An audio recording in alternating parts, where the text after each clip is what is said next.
Hello, statistics students. I'm going to show you how to present your final project. And I'm going to go into Google Sheets with all the work buttons and side notes. When you present, keep it full screen like it is right now. Okay? I will go through the presentation twice. First time I'll present just like you will. And the second time I'll explain why I did it that way. Your other video, I will do a presentation and then I have the grading rubric so that you can see how your presentation is going to be graded. Down here, I have speaker notes for the graphs. That's one of the reasons why I'm trying to point this out so that you see where those speaker notes are. I also want to point out before you look at things over, I did reword the question twice. I put a yellow background for one and a blue background for another. The reason I did this is because I'm the teacher and I wanted to show different graphs. This is a histogram. I didn't use a histogram in the presentation I want to show you. Just want to show you different graphs. You do not have to do this much work. Okay, you heard it from me. All right, I'm going to go through the presentation and then I will go through again. Ready? Boston Marathon means are women winning times 20 minutes faster on average than the women's winning times in the Boston Marathon? I will test this in the presentation using a difference of two means. The data is from 1966 to 2019. It did not include 2020 because of COVID. The data itself came from SALT and is measured in minutes. So when we're looking at 131 for the average men's winning times, we are talking minutes. So it's just a little over 2 hours. The graph showing how the times changed over the years from 1966 to 2019 shows that women are indeed slower. That's why their numbers are above the men's. Women's times decreased quite rapidly until 1985, where they started getting pretty steady, and then they got a little ski-wumpus after a Boston Marathon bombing. They also showed some very interesting groups of four happening in 1966, 68, and 1972, and 2016, which I believe might just be a hidden indication of the Olympics.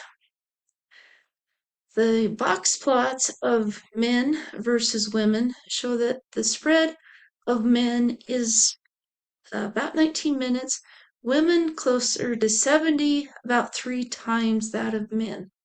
The 6 outliers come from the first 8 years that women were actually running the Boston Marathon. The 2 outlier times for men, if I could show that just a little bit, the very, very fastest women's winning time was 139.9 minutes. These 2 outliers for men were 140 and 142. So it wasn't in the same year, but women actually did beat men at least once. The null hypothesis is mu of men minus mu of women equals -20. It's negative because I'm looking at men being faster than women. The alternative is not equal. So using SALT and inferential statistics, I performed a 2-sample t-test. Men were the first variable because they were first in the null hypothesis. Women were the second, and I put in -20 for the hypothesized difference and not equal for the alternative. The results showed a p-value of 0.086. Taking the statistics and doing a two-tailed test, I came up with the same p-value.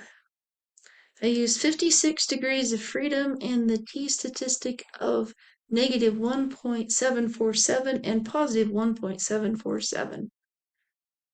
At the alpha equals 0.05 level, I would fail to reject the null hypothesis. There is insufficient evidence to conclude men are 20 minutes faster on average than women in the Boston Marathon. So now I'm going to point out a couple things with presentation. Don't read every single word. In this one, I just read the 1966 to 2019. I didn't read all of the numbers that came with the chart. You don't have to. Let your audience actually give them the impression that you think they're smart. Now, the second thing I wanted to show you was over here. I didn't actually read this explanation. I summarized it on the slide before. Now, as you present, you do need the explanation, but you can hide it. Now, I'm going to right-click right here. I can skip the slide in Google Sheets. I can hide the slide in PowerPoint. So that way, when you're in the big slideshow, you actually would skip this slide as you present. It's really confusing when you're presenting for your audience to see this type of, what's going on? Don't apologize if you can't write out a formula. It's read mu of men minus mu of women. I came down here with the yellow. I wrote it on a piece of paper for women minus men. This is acceptable. If you don't know how to write a null hypothesis with the formula situation, it's okay. Don't apologize for whichever method you need. You don't need to read off all the statistics either. The one we really want is the p-value. I included this slide because if you didn't have two slides before, you need to have another slide. And this is where it came from. So this one wasn't necessary. And that's why I didn't emphasize this t-statistic in degrees of freedom on the previous page.